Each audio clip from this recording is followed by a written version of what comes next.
My mind goes back to when I was a kid, that there was an advertisement for a secret decoder ring that I wanted. And I think it was for Kix cereal. I can't remember the exact cereal, but I knew it was a cereal that I didn't normally eat. And I wanted that cereal because I wanted that secret decoder ring. And my mom got the cereal for me. And I remember I got the cereal and I put my hand right through that cereal. And I found that decoder ring. And I got my friend to get one of those decoder rings too. I don't remember ever eating the cereal. But we had those secret decoder rings, and we had the secret language now. Nobody knew this language but the two of us. And we used this language. And we even used it at school. I remember one time we passed a secret language between the two of us in class, and our teacher caught us. She caught between us this little folded piece of paper, and she got it, and she unfolded it, and she looked at it, and she couldn't decipher it. And she had this puzzled look on her face, and I felt triumphant until she gave both of us extra homework. But you know, this interest in coded language continued in high school. And that was the time for myself when we had, you remember CB radios, if you're old enough? That was the time of the CB radio craze. Another friend of mine, his dad had a CB radio, and so we would listen to the CB radios. And they would have this secret language where they would say one thing, but it would mean something else.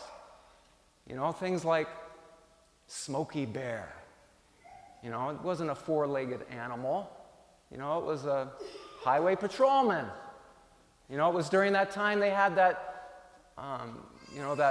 that song, that hit song, Convoy. Oh, Big Ben, this here's Rubber Duck. Put the hammer down. We got a moving convoy. Never mind. I'm not gonna. The point is coded language, right? Secret language, right? And that's what I want us to think about today. Because Jesus, in his public ministry, especially when he was teaching, it seems like he was often speaking a coded language. And the disciples didn't have their secret decoder ring. You know, just Saturday morning, in fact, we heard Jesus tell the parable of the sower and the seed. And the disciples didn't understand it. And Jesus had to explain it. He had to decode it, decipher it for them. You know, here in Mark's Gospel, we're in chapter 9. In chapter 8, Jesus says to them, "Beware of the leaven of the Pharisees and Herod." And the disciples only had one loaf of bread between them, and so they assumed Jesus was talking to them about bread. And Jesus gets frustrated with them. He says, "Why are you assuming that I'm talking to you about bread? How long will it take for you to understand and comprehend?"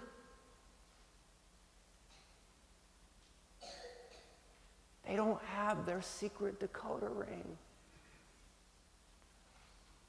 And now today, Jesus seemingly gives another coded language message.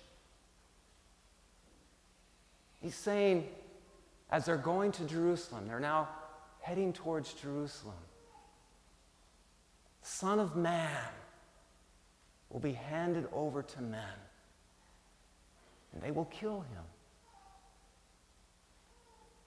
And in 3 days, he will rise up. But they didn't understand. And they were afraid to ask him any questions.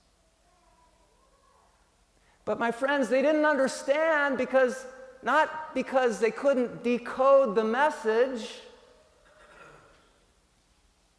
It's not because they didn't have their secret decoder ring. They didn't need one. Jesus was speaking to them clearly. He was speaking to them straight. They didn't need a secret decoder ring. He was speaking to them in straight language. The reason why they didn't understand him is because they were thinking about themselves. Who was the greatest? They were arguing with each other. Who's number one? Who's most important? You see, when we think about ourselves, when we're self-possessed, there's no room for anything else. There's no room for God or others. We can't hear what Jesus is saying to us.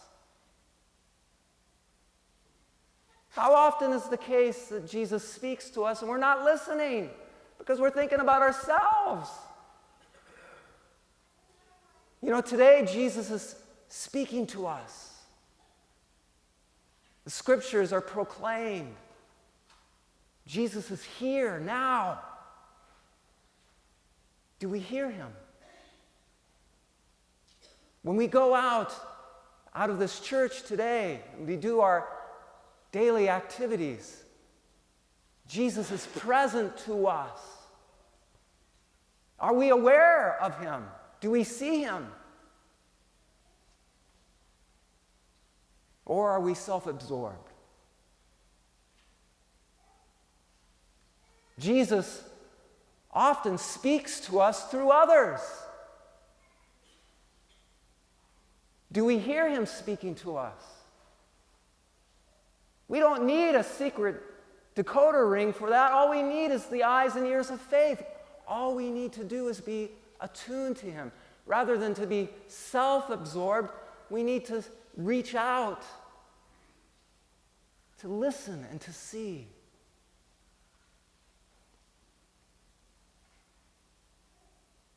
You know, I shared this with the school mass. I'm going to beat this story to the ground because I've shared this story twice now. But you got to give me a little bit of latitude because I just got back from a trip, and I just got back in the middle of the week, so I didn't get a lot of time to prepare for a homily. So the kids liked it.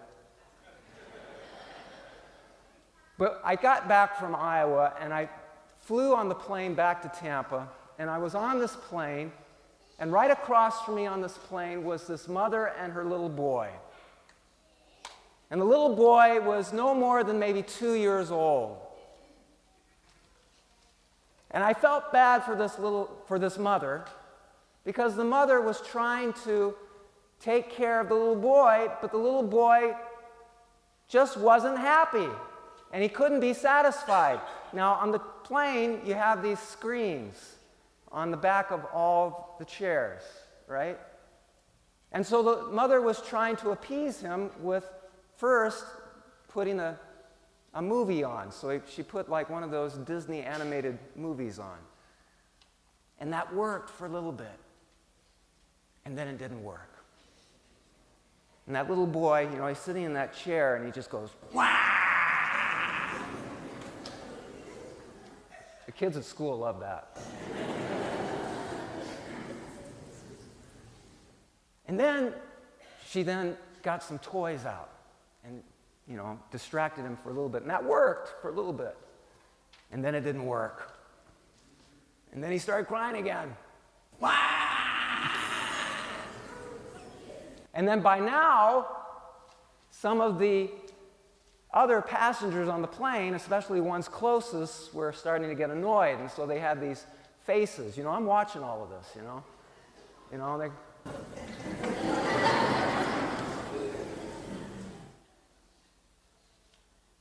And I'm putting this all in the back of my mind. I said, this is going to be a good homily.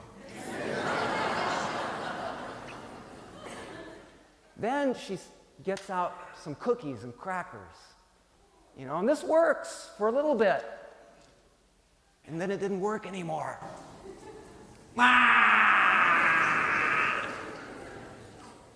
Well, by now, we're getting closer to Tampa, and, they have to get ready to land.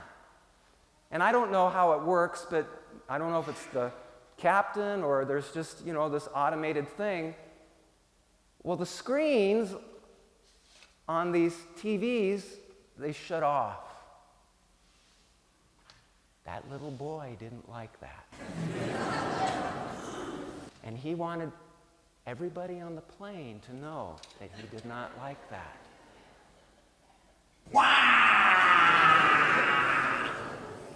And everybody on the plane was grumpy.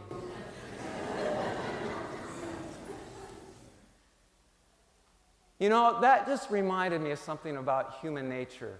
And, really about Freud's notion about the id, about, the whole instinct about, taking care of the self and the instincts about the self. When we think about just wanting to take care of the self, ultimately, when we're self-absorbed, at some point we will be dissatisfied. At some point, we will be disappointed. And if we take it too far, we will be discouraged. We will even despair. And we will say, is this all that there is? Jesus gives us an answer to that dilemma today. He gives us the coded message, and he gives us the answer. If you wish to be first and greatest, coded message, then you must be last and servant of all. You know what I shared with the kids at school mass? If you seek joy, we all seek joy. The acronym J-O-Y. Then put Jesus first, J. Others second, O. Then yourself third, Y. May the Lord then give us that grace. Then we will be great in the kingdom of heaven. Amen? Amen. God bless you.